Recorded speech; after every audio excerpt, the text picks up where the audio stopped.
NEET পরীক্ষায় সফল হওয়ার পরেও ডাক্তার হওয়ার স্বপ্ন থমকে ছিল মাঝপথে। অবশেষে সেই স্বপ্ন পূরণ হতে চলেছে আজ। দীর্ঘ লড়াইয়ের পর উচ্চ আদালতের রায়ে ডাক্তারি পড়াশোনার সুযোগ হলো মালদহের বিশেষভাবে সক্ষম প্রশান্ত মণ্ডলের। পরিবারের আর্থিক অনটনের পরেও থেমে থাকেনি স্বপ্ন পূরণের চেষ্টা।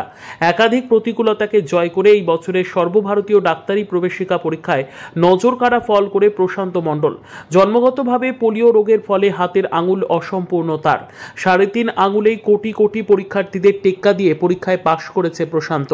মালদহের বৈষ্ণবনগর থানার চরসোজাপুরের বাসিন্দা প্রশান্ত মণ্ডল জানান, ডাক্তারি পরীক্ষায় পাশ করার পর ভেরিফিকেশনের জন্য প্রথম ধাপে তাকে ডাকা হয় কলকাতা SSKM হাসপাতালে।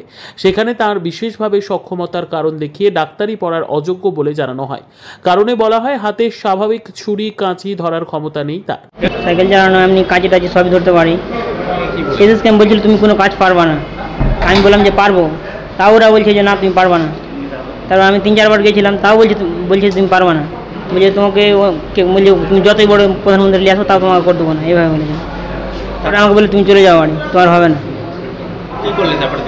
তারপর আমি আদালতে গেলাম, হাইকোর্ট করলাম।